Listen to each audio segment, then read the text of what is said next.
Friends, good morning. Today మనం చెప్పుకోబోయే topic జీర్ణ వ్యవస్థ. జీర్ణ వ్యవస్థ మానవుని శరీర ధర్మశాస్త్రంలోని జీర్ణ వ్యవస్థ టాపిక్లో జీర్ణ వ్యవస్థ అంటే జీర్ణ వ్యవస్థలో ఆహార నాళము అనుబంధ గ్రంథులైన లాలాజల గ్రంథులు, కాలేయం, క్లోమం ఉంటాయి. జీర్ణ వ్యవస్థలో ఆహార నాళము అనుబంధ గ్రంథులైన లాలాజల గ్రంథులు, కాలేయం, క్లోమం ఉంటాయి. సకశేరుకాలు అనేవి శాకాహారులు, మాంసాహారులు. మొక్కల్ని ఆహారంగా తీసుకుంటాయి, అదేవిధంగా జంతువుల్ని కూడా ఆహారంగా తీసుకుంటాయి. అంటే సకశేరుకాలు అంటే ఏంటి? వెన్నుపూసను కలిగి ఉండేవి.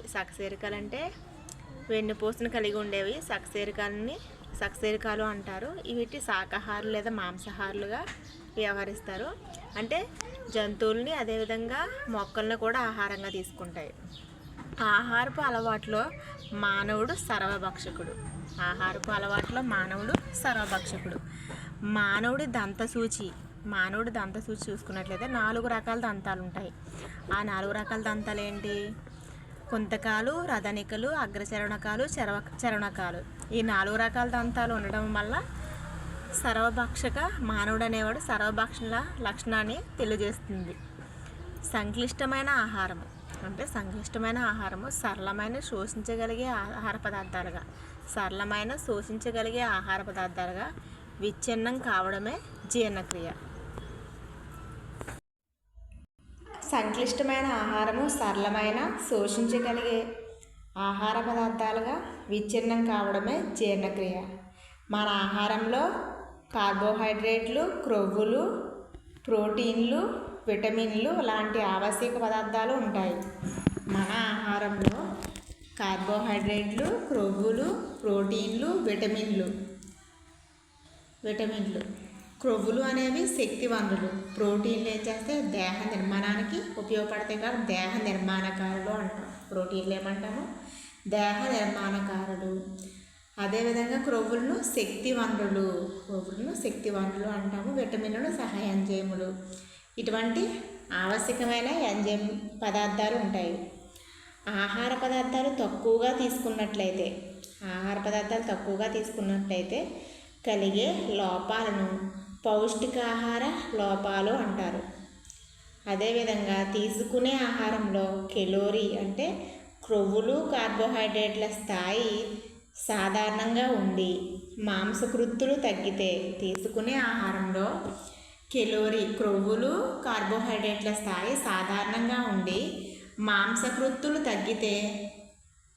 తగ్గితే క్వాషియోర్కర్ అనే వ్యాధి వస్తుంది.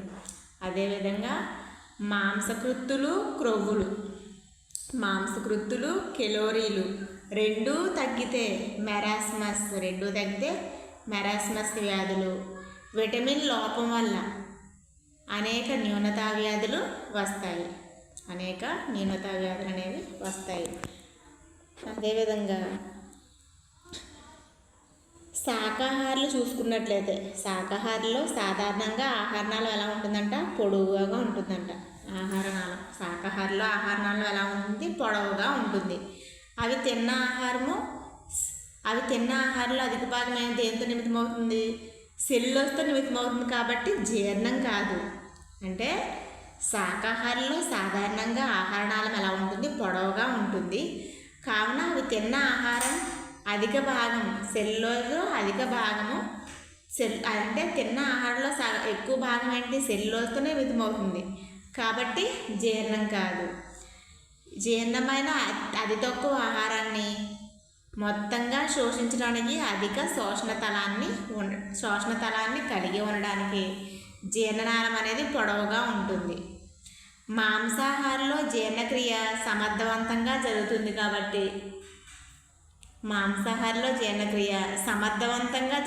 కాబట్టి ఆహారనాళం అనేది పొట్టిగా ఉంటుంది. అంటే మాంసాహారంలో జీర్ణక్రియ సమర్థవంతంగా జరుగుతుంది కాబట్టి ఆహారనాళం పొడవుగా ఉంటుంది. ఆహారనాళం అంటే పొట్టిగా ఉంటుంది. శాకాహారంలో అయితే పొడవుగా ఉంటుంది. ఎందుకంటే జీర్ణక్రియ అనేది ఎలా జరగదు? జీర్ణక్రియ అనేది ఎలా జరగదంట? సమర్థవంతంగా జరగదు. అంటే అధిక భాగం సెల్యులోజ్తో నిర్మితం అవడం వల్ల ఏమవుతుంది, పూర్తిగా జీర్ణం అవ్వదు. అంటే మళ్ళీ అవి ఏం చేస్తాయి, నెమరు వేసే జంతువులు అనేవి మళ్ళీ నోట్లోకి తెచ్చుకొని నెమరు వేస్తాయి, జీర్ణం కాదు కాబట్టి వాటి యొక్క ఆహారనాళం ఎలా ఉంటుంది, పొడవుగా ఉంటుంది. కానీ మాంసాహారంలో ఆహారనాళం పొట్టిగా ఉంటుంది, ఎందుకంటే జీర్ణక్రియ సమర్థవంతంగా జరుగుతుంది కాబట్టి. ఎంజైమ్లు అనేవి నిష్క్రియ రూపాలైన పెప్సినోజన్, ట్రిప్సినోజన్, కైమోట్రిప్సినోజన్లుగా. ఎంజైమ్లు నిష్క్రియ రూపాలైన పెప్సినోజన్, ట్రిప్సినోజన్, కైమోట్రిప్సినోజన్లుగా స్రవించబడతాయి. ఈ విధంగా ఉత్పత్తి చేయడానికి కారణం కణాలు, అవి ఉత్పత్తి చేసిన ఎంజైమ్లు.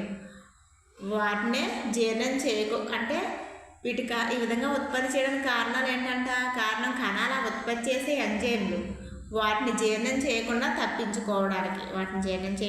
తప్పించుకోవడానికి.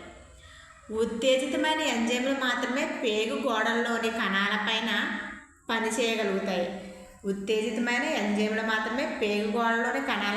పనిచేయగలుగుతాయి. మానవుడి ఆహారనాళంలో చిన్న ప్రేగు ముఖ్యమైన జీర్ణ శోషణ స్థానం. మానవుడి ఆహారనాళంలో చిన్న ప్రేగు అనేది ముఖ్యమైన జీర్ణ శోషణ స్థానం. పెద్ద పేగులో నీరు, కొన్ని ఖనిజాలు పునఃశోషణం చెంది జీర్ణం కాని వ్యర్థ పదార్థాలుగా మారి మలంగా విసర్జించబడతాయి. అంటే మానవుడి ఆహారనాళంలో చిన్న ప్రేగు ముఖ్యమైన జీర్ణ శోషణ స్థానం. పెద్ద పేగులో జీర్ణము, కొన్ని ఖనిజాలు పునఃశోషణం చెంది జీర్ణం కాని వ్యర్థ పదార్థాలుగా మలంగా మారి విసర్జించబడతాయి. జీర్ణనాళ కండరాలలోని నాడీ లక్షణాలు జీర్ణనాళ కదలికలను నియంత్రిస్తాయి. పేగులో ఉండే సూక్ష్మజీవులు కొన్ని విటమిన్లను ఉత్పత్తి చేస్తాయి. జీర్ణాశయంలో ఆమ్లము అధికంగా ఉత్పత్తి అయితే పెప్టిక్ వ్రణాలు అనేవి ఏర్పడతాయి.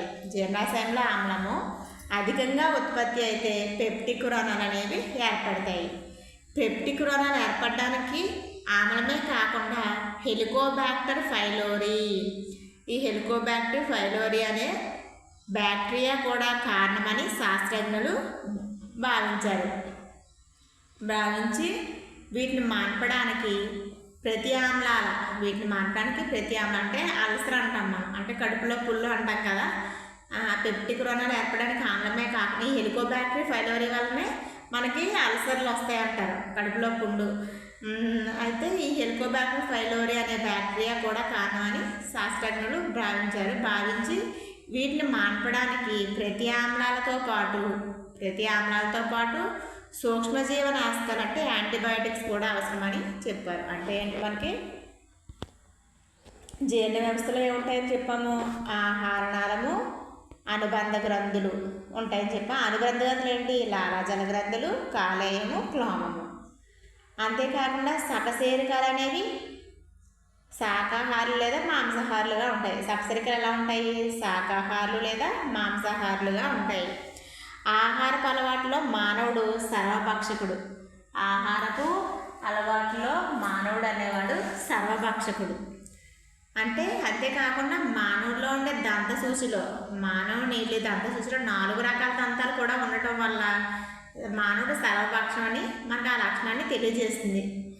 ఏ 4 రకాల దంతాలు అంటే ఏంటి, కుంతకాలు, రథనికులు, అగ్రచరణకాలు, చర్వణకాలు. అంతేకాకుండా సంక్లిష్టమైన ఆహారము సరళమైన శోషించగలిగే పదార్థాలుగా విచ్ఛిన్నం కావడం ఏంటంటే జీర్ణక్రియ అంటే ఏంటి, సంక్లిష్టమైన ఆహారము సరళమైన శోషించగలిగే ఆహార పదార్థాలుగా విచ్ఛిన్నం కావడమే జీర్ణక్రియ. మన ఆహారంలో ఏముంటుంది, మన ఆహారంలో కార్బోహైడ్రేట్లు, క్రొవ్వులు అంటే ఏంటి, శక్తి వనరులు, ప్రోటీన్లు అంటే ఏంటి, దేహ నిర్మాణకారులు ఏంటి, ప్రోటీన్లు, శక్తి వనరులు ఏంటి, క్రొవ్వులు, విటమిన్లు ఏంటి, సహయంజైములు. ఇటువంటి ఆవశ్యక పదార్థాలు అనేవి ఉన్నాయి. ఆహార పదార్థాలు తక్కువగా తీసుకున్నట్లయితే కలిగే లోపాలను ఏమంటాము, పౌష్టికాహార లోపాలు అంటాము. ఆహార పదార్థాలు తక్కువగా తీసుకున్నట్లయితే కలిగే లోపాలను పౌష్టికాహార లోపాలు అంటారు. తీసుకునే ఆహారంలో కెలోరీ, క్రొవ్వులు, కార్బోహైడ్రేట్ల యొక్క స్థాయి, మనం తీసుకునే ఆహారంలో క్రొవ్వులు, కార్బోహైడ్రేట్ల యొక్క స్థాయి, వాటి యొక్క కెలోరిఫిక్ స్థాయి సాధారణంగా ఉండి మాంసకృత్తులు తగ్గితే అంటే ప్రోటీన్స్ తగ్గితే ఏమైనా వస్తుందంట, క్వాషియోర్కర్ వస్తుందంట. అదేవిధంగా మాంసకృత్తులు, కెలోరీలు రెండూ తగ్గితే, మాంసకృత్తులు, కెలోరీలు రెండూ తగ్గితే ఏమొస్తుంది, మెరాస్మస్ అనేది వ్యాధులు వస్తాయి అన్నమాట. అంతేకాకుండా విటమిన్ల లోపం వల్లే అనేక న్యూనత వ్యాధులు అనేవి సంభవిస్తాయి. శాకాహారంలో ఆహారాలు ఎలా ఉంటుందంట, పొడవుగా ఉంటుంది. శాకాహారంలో ఆహారాలు పొడవుగా ఉంటుంది. అవి తిన్న ఆహారంలో ఎక్కువ సెల్యులోజ్తో నిమిత్తమవుతుంది కాబట్టి అధిక భాగం అనేది జీర్ణం కాదు. ఎందుకంటే కాబట్టి జీర్ణమైన అతి తక్కువ ఆహారాన్ని మొత్తంగా శోషించడానికి, అధిక శోషణ తలాన్ని కలిగి ఉండడానికి జీర్ణం అనేది పొడవుగా ఉంటుంది. మాంసాహారంలో జీర్ణక్రియ సమర్థవంతంగా జరుగుతుంది కాబట్టి ఆహారనాళం పొట్టిగా ఉంటుంది. ఎంజైమ్ల యొక్క నిష్క్రియ రూపాలు ఏంటంటే పెప్సినోజన్, ట్రిప్సినోజన్, కైమోట్రిప్సినోజన్లుగా స్రవించబడతాయి. ఎంజైమ్లు నిష్క్రియ రూపాలైన పెప్సినోజన్, ట్రిప్సినోజన్, కైమోట్రిప్సినోజన్లుగా స్రవించబడతాయి. ఈ విధంగా ఉత్పత్తి చేయడానికి కారణం ఏంటంటే కణాలు అవి ఉత్పత్తి చేసిన ఎంజైమ్లు వాటినే జీర్ణం చేయకుండా, అంటే ఈ విధంగా ఉత్పత్తి చేయడానికి కారణం ఏంటంటే కణాలు ఉత్పత్తి చేసిన ఎంజైమ్లు వాటిని జీర్ణం చేయకుండా తప్పించుకోవడానికి. ఉత్తేజితమైన ఎంజైమ్లు మాత్రమే పేగు గోడల్లోని కణాలపైన పనిచేయగలుగుతాయి. మానవుడి యొక్క ఆహారాలలో చిన్న ప్రేగు అనేది ముఖ్యమైన జీర్ణ శోషణ స్థానం. పెద్ద ప్రేగులో నీరు కొన్ని ఖనిజాలు పునఃశోషణ చెంది జీర్ణం కాని వ్యర్థ పదార్థాలు మలంగా మారి విసర్జించబడతాయి. కండరాల్లో నాడీ ప్లాక్ష్మాలు జీర్ణనాళ కదలికలను నియంత్రిస్తాయి. జీర్ణాశయంలో ఆమ్లం అధికంగా ఉత్పత్తి అయితే పెప్టిక్ వలనాలు ఏర్పడతాయి. ఆ పెప్టిక్ వలనాలు ఏర్పడడానికి కారణం ఆమ్లమే కాకుండా హెలికోబాక్టర్ పైలోరీ అనే బ్యాక్టీరియా కూడా కారణమని శాస్త్రజ్ఞులు భావించారు. జీర్ణక్రియ శోషణం అంటే జువాలజీ సెకండ్ ఇయర్ ఫస్ట్ లెసన్లో ఫస్ట్ టాపిక్ జీర్ణక్రియ శోషణం, జీర్ణ వ్యవస్థ. జీవులు జీవించి ఉండడానికి ప్రాథమిక అవసరం ఏంటి, ఆహారం. జీవులు జీవించి ఉండడానికి ప్రాథమిక అవసరం ఏంటి, ఆహారము. ఇది శక్తిని, కణజాలాల పెరుగుదలకు ఇదేం చేస్తుంది, జీవులు జీవించి ఉండడానికి ఆహారం అనేది ఏంటి, ప్రాథమిక అవసరము. ఇది శక్తిని, కణజాలాల పెరుగుదలకు, పునర్నిర్మాణానికి అవసరమయ్యే కర్బన పదార్థాలను సమకూరుస్తుంది. జీవులు జీవించి ఉండడానికి ఆహారం అనేది ప్రాథమిక అవసరమైతే శక్తిని, కణజాలాల పెరుగుదలకు, పునర్నిర్మాణానికి అవసరమయ్యే కర్బన పదార్థాలను సమకూరుస్తుంది. మనం తాగే నీరు జీవక్రియలు జరపడానికి అవసరమయ్యే మాధ్యమాన్ని కల్పించడంలో ప్రముఖ పాత్ర వహిస్తుంది. జీవులు జీవించడానికి ప్రాథమిక అవసరం ఏంటి, ఆహారము. శక్తిని, కణజాల పెరుగుదలకు, అదేవిధంగా పునర్నిర్మాణానికి అవసరమయ్యే కార్బన్ పదార్థాన్ని సమకూరుస్తుంది. అలా కాకుండా మనం తాగే నీరు ఏం చేస్తుంది, జీవక్రియలు జరపడానికి అవసరమయ్యే మాధ్యమాన్ని కల్పించడంలో ప్రముఖ పాత్ర వహిస్తుంది. శరీరము నిర్జలీకరణం కాకుండా అంటే నీటిని కోల్పోకుండా కాపాడుతుంది. విటమిన్లు, ఖనిజ లవణాలు కణాల్లో నీరుగా శోషణం చెందుతాయి. విటమిన్లు, ఖనిజ లవణాలు కణాల్లోకి నీరుగా శోషణం చెందుతాయి. కానీ ఆహారంలో ఉండే కార్బోహైడ్రేట్లు, ప్రోటీన్లు, క్రొవ్వులు స్థూలాణు రూపంలో ఉండడం వల్ల, అంటే విటమిన్లు, ఖనిజ లవణాలు, నీరు అనేవి ఏంటి నేరుగా శోషణం చేసుకోగలదు శరీరం అనేది. కానీ ఆహారంలో ఉండే కార్బోహైడ్రేట్లు, ప్రోటీన్లు, క్రొవ్వులు అనేవి ఎలా ఉంటాయంటే స్థూల అణువు రూపంలో ఉంటాయి. ఈ స్థూలాణువుల రూపంలో ఉండటం వల్ల దేహం వాటిని నేరుగా శోషించుకోలేదు.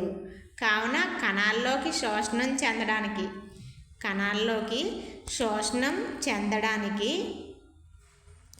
చెందడానికి క్లిష్ట నిర్మాణంతో కూడి ఉన్న ఈ జీవ బృహదణువులను సరళ పదార్థాలుగా విచ్ఛిన్నం చేయడం అనేది అవసరం. కావున స్థూల ఆహార పదార్థాలు సరళ శోషింపదగిన రూపంలోకి మార్చే ప్రక్రియను ఏమంటాము? జీర్ణక్రియ అంటాము. ఇది ఎంజైమ్ల యొక్క జల విశ్లేషణ చర్య అంటారు. ఇది మన జీర్ణ వ్యవస్థలో జరుగుతుంది. జీర్ణక్రియ యాంత్రిక జీవరసాయన ప్రక్రియల ద్వారా జీర్ణక్రియ అనేది యాంత్రిక జీవరసాయన ప్రక్రియల ద్వారా జరుగుతుంది.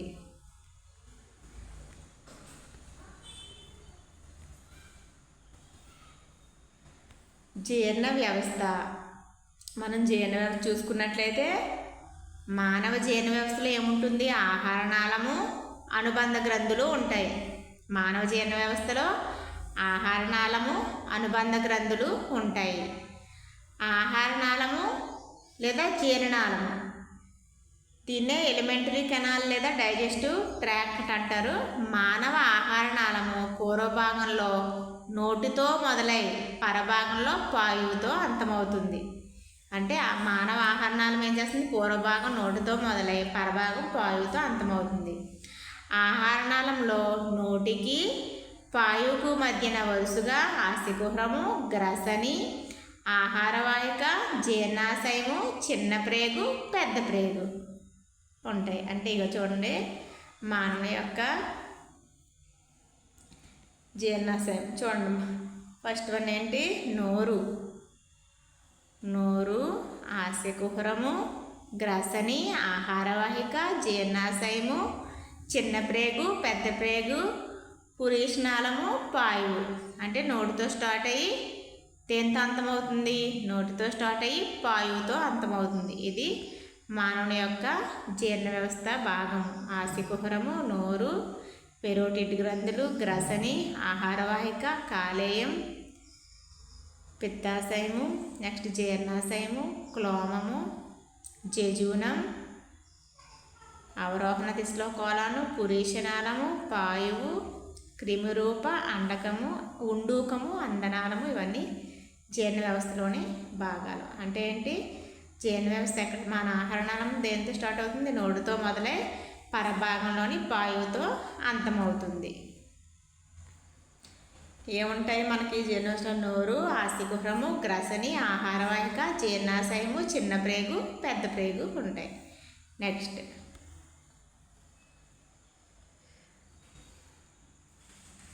నోరు, ఆస్యకుహరము.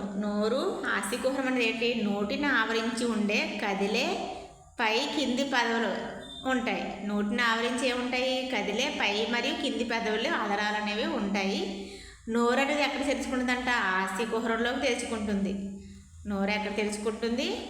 ఆస్యకుహరంలోకి తెరుచుకుంటుంది. తాలు అనేది ఉదర ఆస్యకుహరాన్ని, మనకి తాలు అనేది ఏం చేస్తుందంట? ఉదర ఆస్యకుహరాన్ని పృష్ఠనాసికా కక్ష నుంచి వేరు చేయడం వల్ల, తాలు ఉదర ఆస్యకుహరాన్ని పృష్ఠనాసికా కక్ష నుంచి వేరు చేయడం వల్ల ఆహారం నమలమును శ్వాసించడము ఏకాంలోనే జరుగుతాయి. పూర్వాంతంలో అస్థి నిమితమైన కఠినాంగలి, అదేవిధంగా తాలుపై పాల్టైన్ రుగే ఉంటాయి. పరభాగంలో మృదు తాలువు గ్రసనలోకి ఏం చేస్తుంది? వేలాడుతూ ఉంటుంది. దీన్ని యువుల అంటారు. దవడ ఎముకపై 4 రకాల దంతాలు ఉంటాయి. అంటే నోటిని ఆవరించి ఏముంటాయి? కదిలే పై కింది పెదవులు ఉంటాయి. నోరు అనేది ఎక్కడ తెరుచుకుంటుంది? ఆస్యకుహరంలోకి తెరుచుకుంటుంది. తాలు ఉదరాస్యకుహరాన్ని, తాలు అనేది ఉదరాస్యకుహరాన్ని పృష్ఠనాసికా కక్ష నుంచి వేరు చేయడం వల్ల ఆహారం నమలడము, శ్వాసించడం కూడా ఏకకాలంలో జరుగుతాయి. పూర్వాంతంలో అస్థి నిమితమైన కఠినాంగలి, తాలుపై పాల్టైన్ రుగే ఉంటాయి. పరభాగంలో మృదుతాలు గ్రసనలోకి వేలాడుతూ ఉంటుంది. దీన్ని యువుల అంటారు. దవడ ఎముకపై 4 రకాల దంతాలు ఉంటాయి.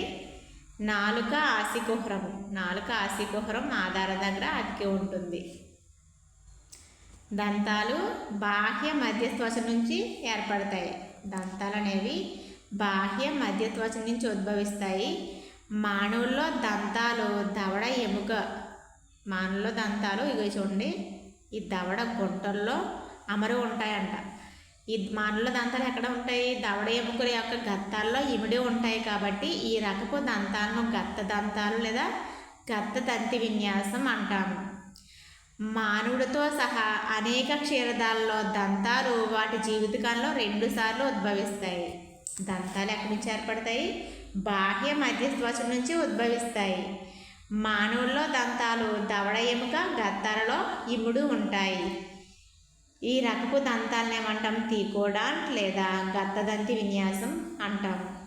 మానవుడితో సహా అనేక రకాల క్షీరదాలలో వాటి జీవితకాలంలో దంతాలు ఎన్నిసార్లు వస్తాయి? 2 సార్లు ఉద్భవిస్తాయి. బాల్యదశలో వచ్చే దంతాలను తాత్కాలిక దంతాలు లేదా ఊడిపోయే దంతాలు లేదా పాల దంతాలు అంటారు. ప్రౌఢ దశలో వాటి స్థానంలో శాశ్వత దంతాలు అనేవి వస్తాయి. ఇలా జీవితకాలంలో 2 రకాల దంత విన్యాసాలు రావడాలంటే పాల దంతాలు, వాటి స్థానంలో మళ్ళీ శాశ్వత దంతాలు రావడాన్ని ఏమన్నా ద్వివార దంత విన్యాసం లేదా డైఫియోడాంట్ విన్యాసం అని అంటాము. నెక్స్ట్ ప్రౌఢ దశలో 32 శాశ్వత దంతాలు అనేవి ఉంటాయి. ప్రౌఢ దశలో ఎన్ని ఉంటాయి? 32 శాశ్వత దంతాలు ఉంటాయి. అవి 4 రకాలు. అవి కుంతకాలు, రదనికలు, అగ్రచరణకాలు, చరవణకాలు. ఇలా 4 రకాల దంత విన్యాసాలు ఉండడం వల్ల ఈ రకమైన దంత విన్యాసాన్ని విషమదంత విన్యాసం అంటారు. ఈ రకమైన దంత విన్యాసాన్ని విషమదంత విన్యాసం అంటారు. ఇవన్నీ కూడా దవడలో ఒకవైపు వివిధ రకాల దంతాలు అమరి మరొక వైపు గుంతలని చెప్పాడు. ఫస్ట్ వన్ చూడండి, కుంతకాలు, రదనికలు, అగ్రచరణకాలు, చరవణకాలు.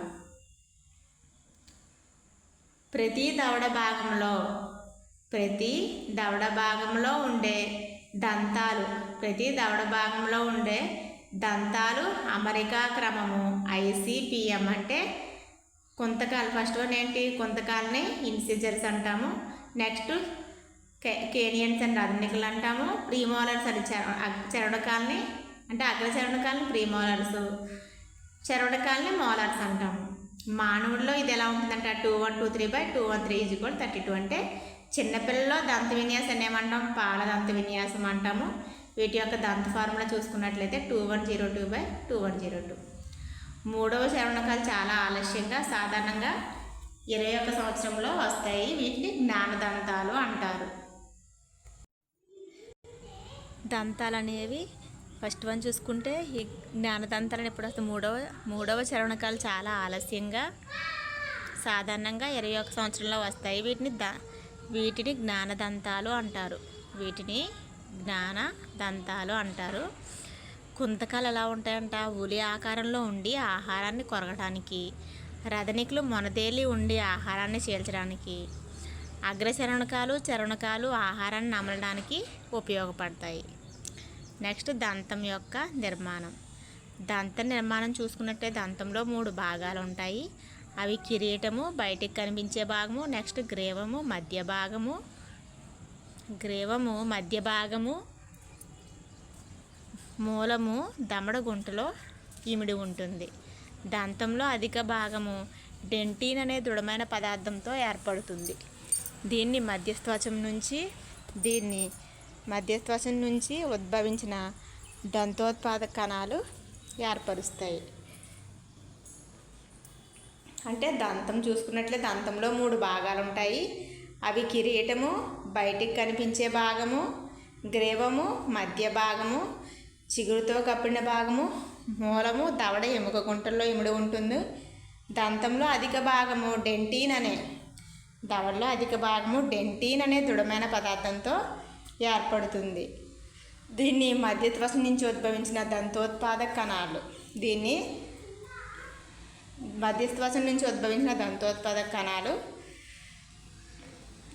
ఏర్పరుస్తాయి. దంతోత్పాదక కణాలు స్రవిస్తాయి. నెక్స్ట్ డెంటిన్ని ఆవరించి పింగాణీ పొర అనేది ఉంటుంది. డెంటిన్ ఆవరించి పింగాణీ పొర ఉంటుంది. పింగాణీ దేహంలో అతి దృఢమైన పదార్థం. పింగాణీ అనేది ఎనామిల్ అనేది ఏంటి? దేహంలోని అతి దృఢమైన పదార్థము. దీన్ని బహిస్త్వచం నుంచి ఏర్పడిన ఎమియోబ్లాస్ట్ కణాలు స్రవిస్తాయి. దంతం లోపల ఉండే పిప్పి లాంటి పదార్థాన్ని పల్పు కుహరం అంటారు. పల్పు కుహరాన్ని ఆవరించి ఈ పల్పు కుహరాన్ని ఆవరించి ఏముంటుందంట? ఒడొంటోబ్లాస్ట్ కణాల వరుస ఉంటుంది. మూలంలోని డెంటిన్ ఆవరించి సిమెంట్ పదార్థం ఉంటుంది. దంత మూలము దవడ ఎముక గుంటలో ఇమిడి ఉండి సిమెంట్ పదార్థం. దంతముండి దవడ ఎముక గుంటలో ఉండే సిమెంట్ పదార్థము పెరియోడాంటల్ పొరతో స్థిరీకృతం అవుతుంది. చిగుళ్ళు దంతమూలాన్ని కప్పి ఉంచుతాయి. మనం దంతం చూసుకున్నట్లయితే 3 భాగాలు ఉంటాయని చెప్పాము. అవేంటి? కిరీటము, ఈ భాగం కిరీటము, గ్రీవము, మూలము. కిరీటము, గ్రీవము, మూలము. నెక్స్ట్ నాలుక అనేది ఏంటి? స్వేచ్ఛగా కదిలే కండరయుతమైన జ్ఞానాంగము.